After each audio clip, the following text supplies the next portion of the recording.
మనం ఎటువంటి కెమికల్స్ వాడని ప్రకృతి ఆహారం తినాలనుకుంటాం. కానీ అది మార్కెట్‌లో అందుబాటులో లేక, లేదా ఆ ధరలు మనం తట్టుకోలేక ముందడుగు వేయం. కనీసం శుభకార్యానికి మీ బంధువులకి ఆ ఒక్క పూటైనా కెమికల్స్ లేని ఫుడ్‌ని అందించాలని మీకుండదా? మేము వెళ్ళిన ఈ మ్యారేజ్ రిసెప్షన్‌లో ఎటువంటి కెమికల్స్ వాడని ప్రకృతి వ్యవసాయంతో చేసిన భోజనం మాకు అందించారు. ఈయన పేరు అశోక్. ఈయన విజయవాడకి చెందినవారు. కానీ మంచి ఆహారం కావాలి అని అందరూ కోరుకుంటే ఈ ప్రకృతి వ్యవసాయం చేసిన రైతులకు ఎంతో సపోర్ట్గా సహకారం అందించిన వారు అవుతాము. అయితే మనం ఫంక్షన్స్ లో ప్రకృతి ఆహారం పెట్టాలంటే చాలా ఖర్చు అవుతుంది అని అనుకుంటారేమో. మనం ఏదైతే కెమికల్ ఫుడ్ తింటున్నామో దానికన్నా ఒక 10 రూపాయలు మాత్రమే ఎక్కువ ఉండొచ్చు అని వీళ్ళు చెప్తున్నారు. ఎందుకంటే ప్రతిదీ రైతు ఖాతాలోకే వెళుతుంది. వీళ్ళు డైరెక్ట్ గా రైతుల దగ్గర నుంచి కొంటున్నారు.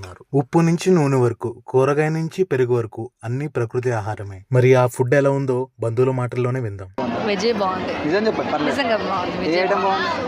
క్యారెట్ వల్ల పండ్లు, ఆ.